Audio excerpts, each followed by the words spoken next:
Welcome to the Bright Ideas Podcast.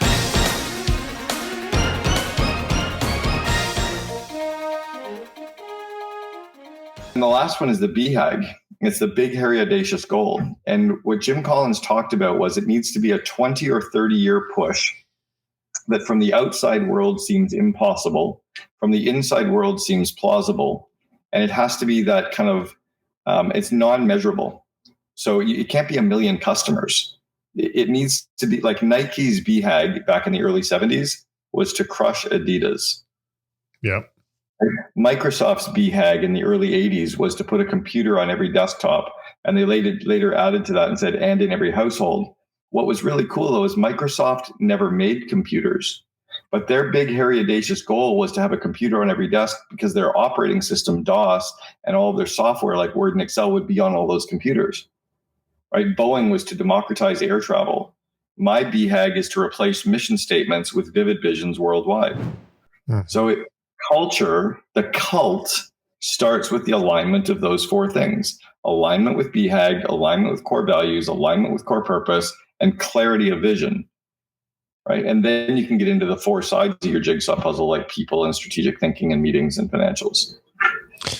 So I read your book, Vivid Vision, now, I think a couple of years ago, and we do have a Vivid Vision. I actually pulled it up while you were talking, and I went through your book and I followed your instructions and so forth. And I got to be honest, as much as I completely agree with everything that you're saying, and I run a small, tight team, I haven't looked at my Vivid Vision and I don't remember the last time when, and I probably will, not probably afterwards, I have a document that I look at every day and I'm going to put a link to this thing to remind me to look at it on an ongoing basis. But my question is, for someone who's read your book and thought, okay, that makes sense, I'm going to write that Vivid Vision, and they spend, however long it takes them to make the thing, you still, like you can be like me and you can forget about it. Oops.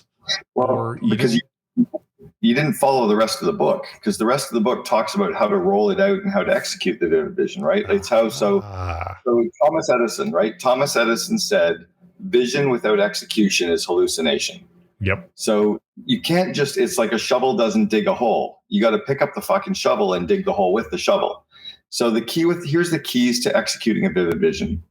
Every quarter, you share your vivid vision with your employees and you have them read it. Every quarter, you share your vivid vision with your customers and your suppliers, your accountant, your lawyer, your banker. Every single interview, before the candidate shows up for the company, they get the vivid vision before you even decide to interview them, saying, please read our vivid vision and this recent article of us in the media. If this sounds like the kind of company you want to help build, send us a 3-minute video of how you want to make our vivid vision come true, and then we may bring you in for a group interview. So you're literally screening people with that vivid vision. Every time you run a quarterly planning meeting, you pull out the vivid vision first, you review the vivid vision first, and then you decide where you are today with your SWOT analysis, and you map out which sentences to start making come true this year and this quarter. So you kind of reverse engineer it, but it can't just be a document that you put up and post. Mm-hmm. Right? There's a methodology behind execution now. So the vision, if you visualize your company like a pyramid that's upside down, the CEO is at the bottom, supporting the VPs, supporting the employees, supporting the customers. Everyone can see the vivid vision, and you build the company inside your core purpose and your core values. So then that provides the vivid vision provides the framework for the goals, and then your projects are how you make the goals come true. So I know that a good chunk of my audience are very small businesses and startups. And that's a space that I know very, very well. And I know that a lot of our mental bandwidth is consumed with, man, I got to grow sales. I got to make sure cash is flowing. I got to make sure I don't run out of money. There's just a lot of tactical stuff that's going on to make sure that the business continues to exist. Yeah. And then if you're good enough at all of that stuff, at some point you get to the point where you're starting to hire some people and you're creating a little bit of breathing room for yourself to be a manager instead of a ditch digger. Yeah. Talk me through, for that type of entrepreneur, and I'll put myself in that category. Talk me through some of the most common mistakes you see us making, and maybe there's some mental shifts also that we should be making to go from, founder, CEO, trying to do everything that I can, working like a dog, to starting to think about, okay, well, I need to build a team. And if I'm going to have a team, I got to have a culture. Like there's a bunch of, it's tough. It's tough. So I first started coaching entrepreneurs, small ones, typically like in the less than 10 or 12 employees in 1989. So I started coaching entrepreneurs before coaching was a thing. I had coached 120 entrepreneurs by 1994. One of which was Kimball Musk, Elon's brother, and his cousin who built Solar City. They were both franchisees of mine. So the things that I got them to do very quickly were, number one, if you don't have an executive assistant, you are one.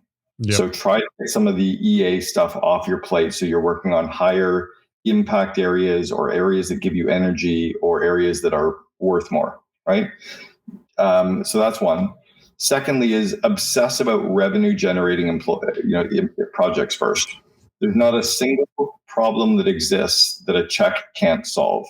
So the more you focus on revenue and gross margin, you can buy your way out of every problem. Mm-hmm. So don't worry about the system and the perfect manual and the perfect IP. That's overhead. That's expensive stuff. Focus on more customers, more customers, more customers. And if you feel like you're going too fast, step on the gas and go faster, because then that revenue, you'll be able to hire people to do that stuff. Okay, so that's second. And then the third would be raise your prices. Most of you can't make enough money charging what you charge.